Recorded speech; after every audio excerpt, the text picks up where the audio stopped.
Hey there, hi there, Aquarius. It's me, Priscilla B, and welcome to your spiritual upgrade. Yay! All right, so today is a very special day, Aquarius. All right, so because today is a special day, Aquarius, I have for you this special card, and it's called the Maha Kali, and the number 16. Okay, so I'm adding that in, Aquarius, to your reading, just because I feel like it. Okay, so let's see here.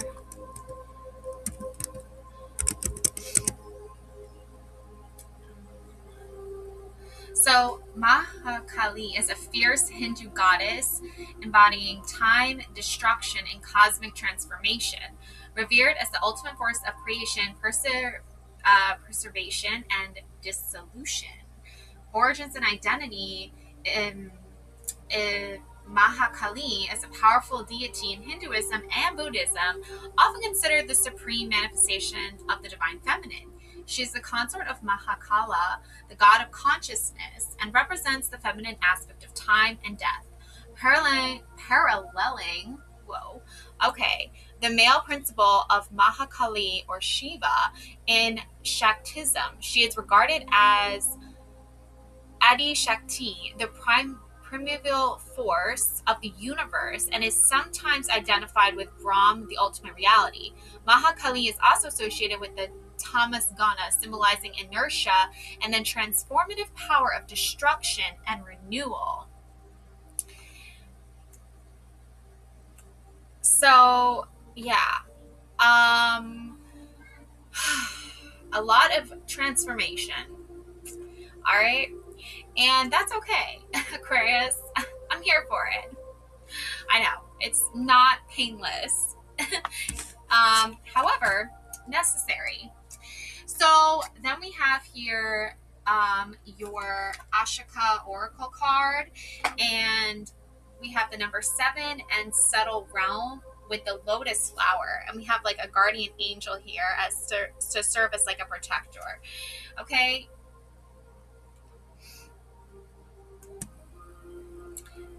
Subtle realm, lotus flower, Aquarius. This matches your energy because I feel like, you are probably feeling lotus flower energy right now. The lotus flower is one of the most enduring and powerful symbols in human spiritual tradition, representing purity, enlightenment, resilience, and rebirth. Its roots anchor deep in muddy water, yet it blooms above the surface in pristine beauty, a living metaphor for the human soul's journey from darkness to light, purity and transcendence. The lotus grows in murky waters but remains untouched by impurity, symbolizing the ability to rise above material suffering and attachments. Um, so, yeah.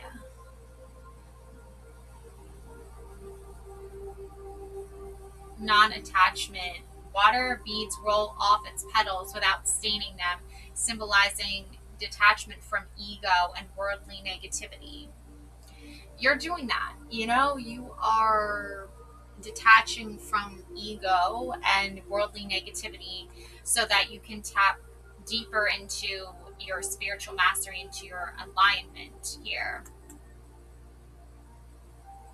So, that being said, okay, I'm going to do an energetic spread for you, and I'm going to also read some text from this book, Meditations on the Tarot, that a friend recommended, okay, and it breaks down this author's philosophical beliefs in the tarot, and he only used the major arcana, so we're only going to be using the major arcana. So the Darkwood Tarot, this is the book I'm using your tarot spread from. It's all about shadow work. There's a spread in here, the energetic chakra spread. This spread should be done as a meditation and visualization along with a card reading.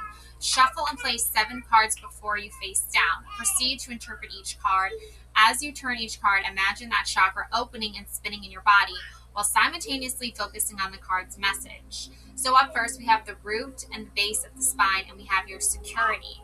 Okay, Aquarius? What is your security? Okay, this is good because your guardian angel is looking out for you and protecting you at this time during this major transformation. I also really like that saying, like, have a backbone. Like, you know, there are people who are like spineless, and I feel like Aquarius, you are not one of those people. Yeah, just transformation is hard. It's not easy. So we have the lovers at the root base of spine and your security. All right, Aquarius. So I don't know what you're doing over there with your soulmate, you know, your other half, your twin flame. Okay. This is your security. This is someone who makes you feel safe. Okay. That's beautiful. Okay, so let's take a look here at the lovers.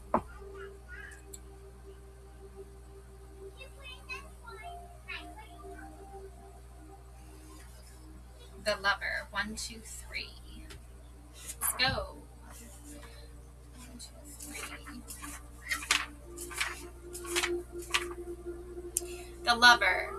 Dear unknown friend, here the whole composition of the sixth card is translated from the visual language of the tarot into that of poetry of Solomon. For there, a dark-haired woman with an impudent face clad in red robes seizes the shoulder of the young man with list another, with fair hair and dressed in blue mantle, makes appeal to his heart with a chaste gesture of her left hand. At the same time, above a winged infant archer, standing out against a white sphere emitting red, yellow, and blue flames, is about to let fly an arrow directed at the older shoulder of the young man. Does one not hear, in contemplating the sixth card of the tarot, a voice which says, I have found you, and another which says, those who seek me find me? Does one not recognize the voice of sensuality and the voice of the heart, and likewise the flashes of fire from above of which King Solomon speaks? The central theme of the sixth arcanum is therefore that of the practice of the vow of chastity, just as the fifth arcanum had poverty as its theme and the fourth obedience. The sixth acronym is at the same time the summary of the two preceding arcana, chastity being the fruit of obedience and poverty. It summarizes the three vows or methods of spiritual discipline in contrasting them with three trials or temptations opposed to these vows. The choice before which the young man of the sixth arcanum finds himself placed is of greater significance than that between vice and virtue. It is a matter here of choice between, on the one hand, the way of obedience, poverty, and chastity, and on the other hand, the way of power, richness, and debauchery. The practical teaching of the arcanum, the lover, has to do with the three vows and the three corresponding temptations. For this is the practical doctrine. Okay, so the three vows are, in essence, memories of paradise, where man was united with God, obedience, where he possessed everything at once, poverty, and where his companion was at one and the same time his wife, his friend, his sister, and his mother, chastity. For the real presence of God necessarily entails the action of... okay. Wow. I don't know about all this. There's the Garden of Divine Symbols. Okay. When I see this card, though, I immediately think of, like, Romeo and Juliet, like star-crossed lovers. I don't know if you've seen the movie, the Romeo and Juliet version with Claire Danes, Leonardo DiCaprio, Ben Affleck, Matt Damon. Was Matt Damon in that one? No, actually, that must have been a Dogma. But Ben Affleck was in the Claire Danes one. So, and there's butterflies, transformation again, symbolizing that.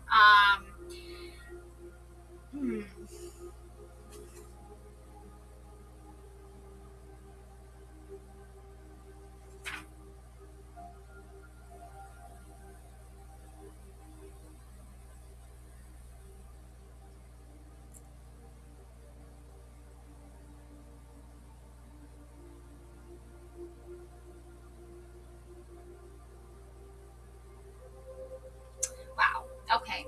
So Aquarius, I'm I'm not going to read you everything because I think some of it applies and I think some of it maybe not so much. Okay, I'm going to read you the lover's definition from this tiny little book here. Okay, Aquarius. All right, let's see. Relationship, ideals, choices. Okay, then we have disharmony and imbalance. A man and woman stand in the Garden of Eden. The angel Raphael blesses them while also representing a union with the divine. On a personal level, this card means developing your own system of beliefs. It also represents making a choice between two opposing factions. The lovers point to a strong and mutual friendship as the lovers are... yeah, they're not bad. Be honest and bear your emotions, Aquarius. A beneficial business partnership may be at hand. It could also mean love in a workplace. Okay, yeah. But like I honestly, I feel like this is more about like self-love, like this is all like spiritual mastery, okay, Aquarius? So you could be in a relationship with someone here, and looking at that connection, but I also feel like this is like your security. So I feel like it's not codependency, okay, Aquarius? This is you really feeling like yourself again. This is really you feeling stronger and directing your energy inward to do the inner work. And you've already done so much. It's just like there's still more to do. Okay, Aquarius? I don't know what to tell you. Yeah. So, whew. All right. All right, so let's take a look at your sacral chakra. Here we go. Oh, we got the Wheel of Fortune, Aquarius. All right. So, let's take a look here at that. Okay.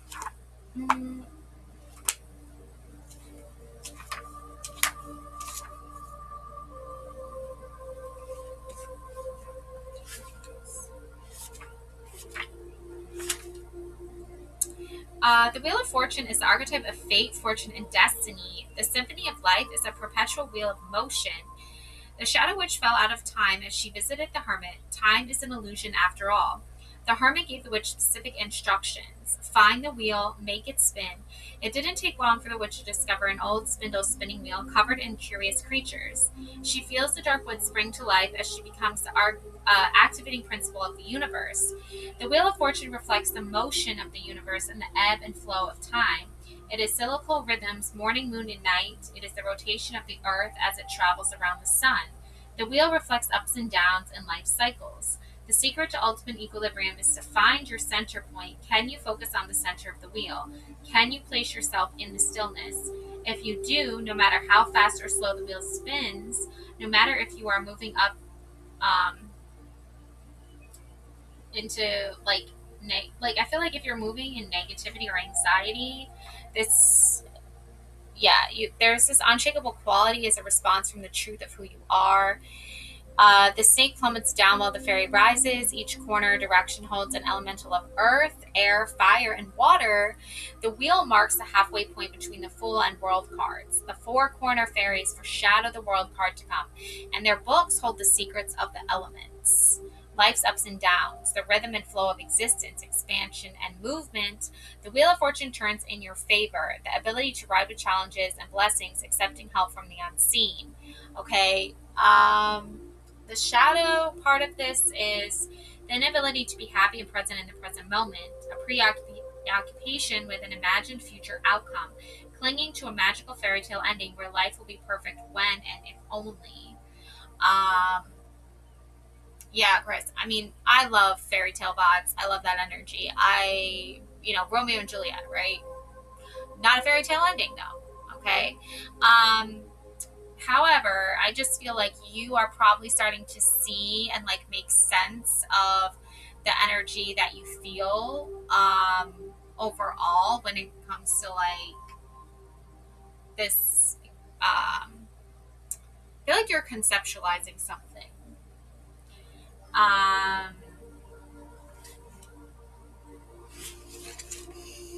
Yeah. I feel feel like this is a turning point for you. Yeah, because the next chakra is solar plexus, your power. And we have the Chariot. Okay, so you're moving forward. You're moving ahead here in a direction. I feel like the direction you're going,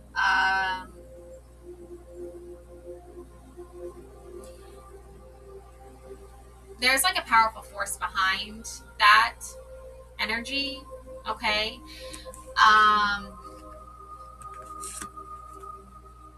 feel like it's sustaining you somehow with this Chariot energy is like, it's the archetype of the hero or the heroine. Spread your wings and take flight. Yeah, look at, okay. So the shadow witch wakes from her lover's dream, her head groggy and her body heavy with sleep. A loud screech electrifies her. She looks up. A bald eagle is descending out of the sky, heading straight for her. This is the moment where you step behind the wheel and head toward your destination with perfect clarity to claim the prize and win your heart's desire. The eagle's precision and razor-sharp ability to succeed in conquest provide strength and assurance. The eagle teaches us to broaden our sense of self and expand the horizon of what is known. The terrain may be unfamiliar, but you can move freely without fearing the unknown. The shadow witch shapeshifts into the eagle and sets off into the sky. The entirety of the dark wood is spread out beneath her watchful eyes. Have you ever attempted to look at the world with eagle eyes? She peers past the horizon, examines all possibilities, and narrows in specifically on what she desires. The eagle's wings are extended and ready for action. The line between the chariot's mind and heart's desire is thin, razor sharp and direct. It is the shortest line between 2 points. The lovers have experienced ecstasy and transcendence. Now it is the time for you to move forward and claim your ultimate goal. Your goal is a person, place, thing, state of mind, or a matter of being. It will be yours. You are moving in alignment with the nature of your soul. You will reach your destination, ascend to new heights, success, drive, and attainment. The shadow part of this is the inability to sit still. Distraction caused by confusion in the mind, scatterbrained and unfocused, allowing thoughts to disturb and distract you, a need for energetic balance and calmness. It's time to breathe and transform anxiety into useful, purposeful energy. Obsessing over forward progress and achievement is to prove your worth. Okay, slow down. Yeah, you don't need to prove your worth to anyone or anybody. You already are worthy. Okay.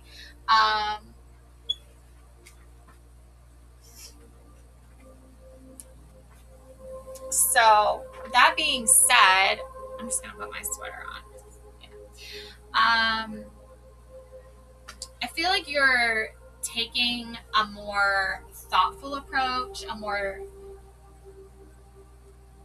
like you have like a direct like connection here with like source and spirit.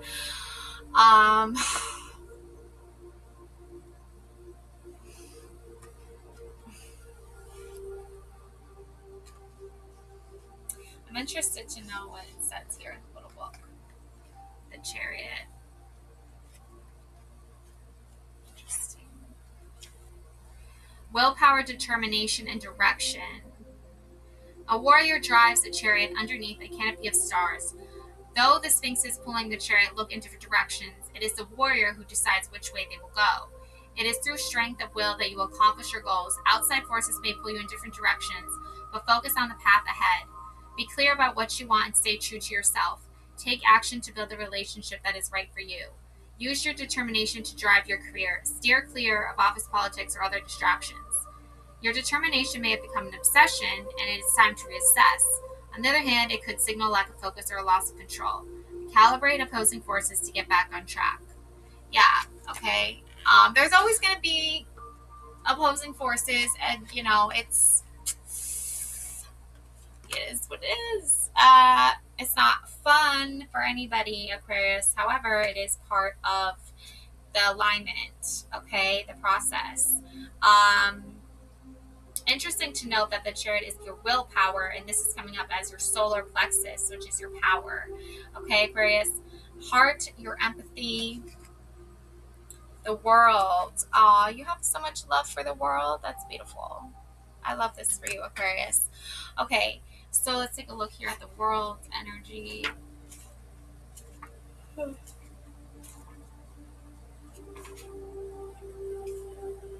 The world is the archetype of integration. You are the universe, Aquarius. The shadow witch is infused with supernatural force. She integrates the lesson and experiences of each card. She is all things light and dark, high and low, masculine and feminine, and all gray areas in between. Duality vanishes. She is the tantric entirety of infinite possibilities. She holds two magic wands compared to the magician who held a single wand. Her wand can't say that word. Reverberates as a constant source of power. Rather than direct the energy like the magician, she embodies the energy in every direction. Four corner animals reflect the four suits of tarot, four elements in four directions. Symbiotic universal dance ensues as everything moves in perfect symmetry. The world is the ultimate card, the grand finale of the major arcana. It is the sweet spot of life when all energies mingle inside and outside, meaning this in ecstatic union. Your desire is met. You share your gifts with the world. You hold nothing back. You are fully alive and present. The outer world manifests and greets you with everything you have ever desired. It is the ultimate state of bliss. Travel, excitement, and movement, going with the flow, lost in the moment, complete integration with the world around you, effortless ease, freedom of the self, you in all your glory, victory, magic, you as you were always meant to be, success, infinity, grace, and magnetic. Okay? Yeah, it's important with the shadow aspect of this is like not to resist your true nature, your true self, reacting instead of simply being, hiding from your true self, projecting false assumptions onto others, watching from the sidelines rather than joining the game. Aquarius. I need like caffeine. Okay.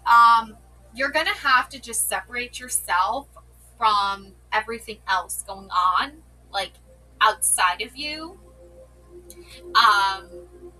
because you're working on creating something that's like deeply rooted in like the essence of who you are, and you have a lot of empathy and for other people, places, things. You have a lot of feeling for others.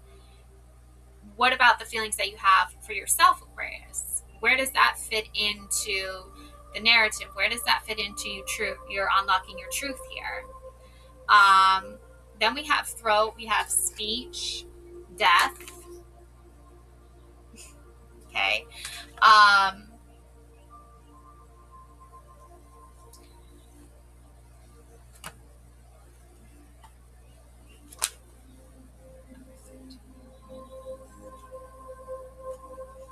Yeah, this is again death of the ego. It's time to integrate. Let death teach you how to live. Death is the archetype of death. The hangman falls to the ground. Her red gown turns silky white, and her back sprouts white feather wings. Her chestnut hair turns ashy gray. The vampire transforms into a weeping angel. Death moves through the woods with a scythe, collecting souls just as feudal farmers collected wheat. The season ends. It's harvest time. Death holds an hourglass. Time has run out. A small child looks up with wonder. Children accept all things at face value until experience and education lead them to question and fear. Death exists in the shadow areas of our psyche until we are forced to deal with it. Death is not the opposite of life. Life is infinite. Death is the opposite of birth, a construct of the material world.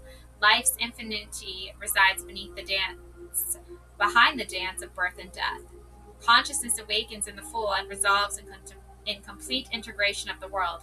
Death arrives at number 13, the uncanny number of strangeness and occult significance.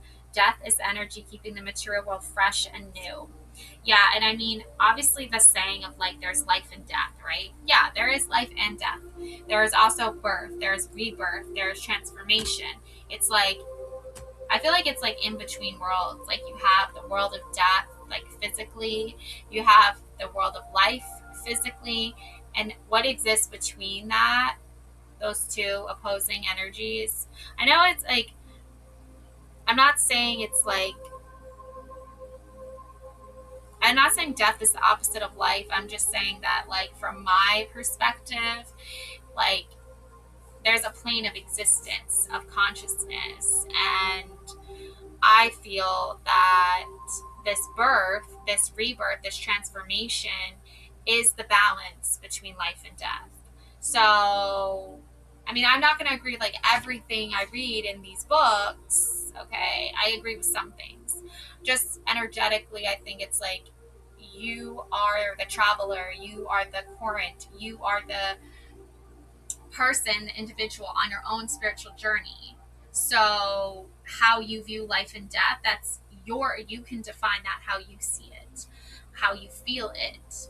I think that the transformation and the birth, the rebirth, that happens in the plane of existence between life and death. Like but you're like going through a tunnel, and what's waiting on the other side is life. It is light. It is birth. Like you're birthing yourself. You're being reborn. Okay. Death is like the start, right? And then spiritually, right? And then your destination, your final destination, is life, is living, is existing.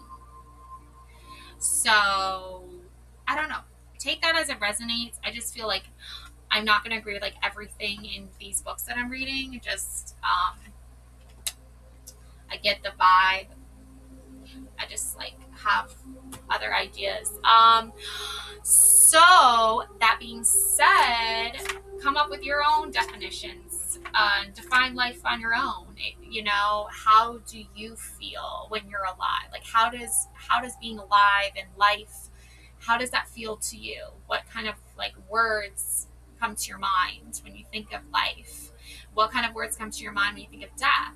And also what kind of energy too, so it's hard to put energy into words. It really is. So don't like think you have to define yourself by any certain standard or anything like that. I just feel that you get pulled in one direction, and you might not always want to go in that direction, Aquarius. I just feel that like sometimes it is okay to just embrace what's happening and not like fully, like you don't have to fully understand why everything's happening, just it's happening. So the third eye is your intuition, okay? And this is your strength, okay? Your intuition is your strength. So taking a look here at the strength card, we have inner strength, resilience, okay? In strength is the woman's inner strength, not her physical power that gently closes the lion's jaws. She demonstrates courage by taming the lion unarmed and wearing only a gown.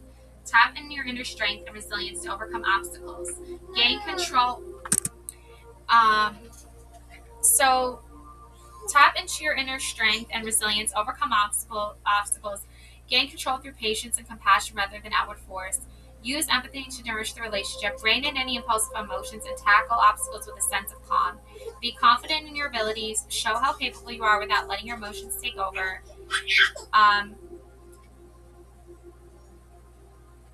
Yeah, okay. So I feel like you have to really, like, just really, honestly, like, there's so much energy that exists outside of us. And right now, it's all about the energy that exists within you, Aquarius. You don't need to focus or worry about any other energy right now. Just focus on your inner strength and your intuition and your third eye chakra, okay, is telling you at this time. Okay, and then we have crown, your highest self, and we have the Fool. Okay, yeah, I just feel like this is like the end of a cycle. Like this is you've gone through a lot, and you're now realizing that you have a new journey that is before you, and I feel like that can be scary, obviously, and feel like you feel vulnerable, okay? It's hard to like, that's the thing about like the speech part of this and the throat chakra, because I feel like you don't need to say a lot to, yeah, like you don't need to be saying a lot. You just need to say, like, share your truth, share your story in the best way you know how. And if that's, you know, you don't need to be giving everyone like every little bit and piece of information about yourself. Like, it's your own personal private life and journey. And I feel like so many people want to like know you or like be around you. I feel like you're starting to learn to trust yourself again. So it's kind of hard for you to like trust everyone else when you're really just trying to trust yourself and that part of you. And that's what unlocking your truth is about. It's about trusting yourself again and believing in yourself. So the Fool is the start of the journey. And it's also like, you know, the need for you to like not worry so much about what other people think, because this is new for you. And I think the right people aren't going to put enormous amounts of pressure on you or enormous like I feel like the right people at the right time are not going to like want you to like feel rushed or feel like pressure.